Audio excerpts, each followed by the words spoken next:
think when the BU case occurred, I think the father came out stating he could not believe that his son was capable of something like that. On that point, it was very interesting because I think that my response to him saying that is different because I watched Adolescence on Netflix.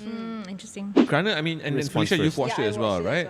And it was the last episode. Okay, spoiler dulu This one is a spoiler So the kid did it. Okay? Because in the first episode, it wasn't that clear. Yeah. So in the first episode, you don't know whether or not the kid did it. But Yeah. yes, last episode, they confirmed the kid did it, okay? So lepas tu, the last episode was how the parents were reacting to finding out that their son was actually a killer. And it was the last scene, it was in a bedroom, I think. And the wife and the husband were talking and they said like, I thought I did a good job of raising my kid. And he was breaking down in tears. And then the wife supported him and says, yes, I think you've been an excellent father and all that. And then they raised the point that they had another kid that turned out fine. We raised them the same. And that hit me. That moment hit me so much because it's like you can do everything correctly and somehow the world can still come in, turn your kid into something else. And that really colored my response to hearing the father say that. Okay, so when you heard the father's statement, the BU guys, what did you think? I thought I can empathize with him more than if I had not watched Adolescence on Netflix. As humans, we don't realize that we're always very quick to judge. Sometimes memang the child could really look fine, you know. But it's then other signs of seeing like, oh, my child is not very good at making friends. Or my child is spending a lot of time on the phone. Sorry, I wanted to ask you as well. Like for the Netflix thing, you haven't watched Adolescence. I haven't watched it. When the father said that, how did you feel? The description you just gave, that was what I felt. Right. My heart broke, you know, when I heard the father say that. Same. That ruined my day. So I have a different read, but I thought it was interesting that it was the father saying it, Not the mother. not the mother.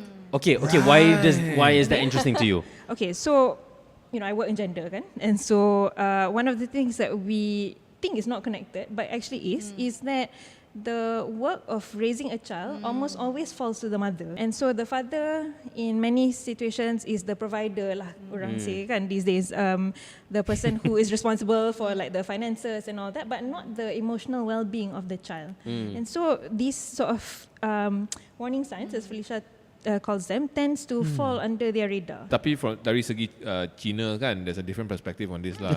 Sometimes the wife don't want to talk when the husband is talking one lah. From that generation lah. Kau media? You talk lah, that kind of thing lah.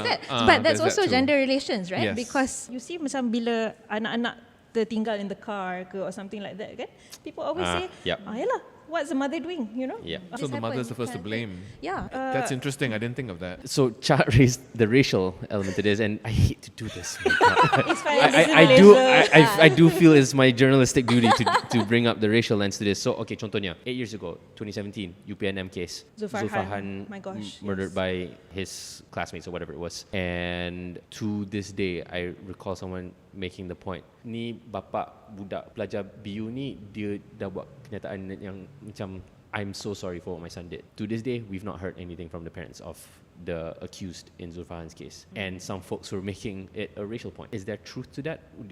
What do you think? There's no date question also, I am aware. Yes. Never considered that. I don't want to go very deep into it, but my parents obviously are Chinese, right? And the things that they say can come across very racist. But I don't blame them, right? Because these are real experience that they do experience.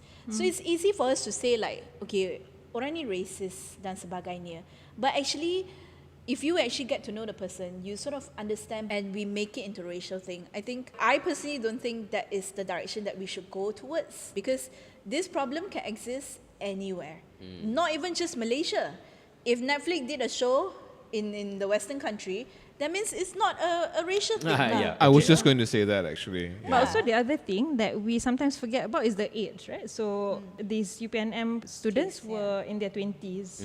And so there comes a point where we think that they should be responsible for their own actions too. Could be that, yeah. So that the parents feel like it's on the kid lah. Wow, such a potentially. nuanced discussion. I love it. Yeah. Terima kasih kerana menonton Siapa Makan Cili. Dan kalau korang ada siapa yang korang nak kita jemput ke show kita, sila tinggalkan di ruang komen di bawah. Dan jangan lupa subscribe. Jangan lupa. Jangan lupa.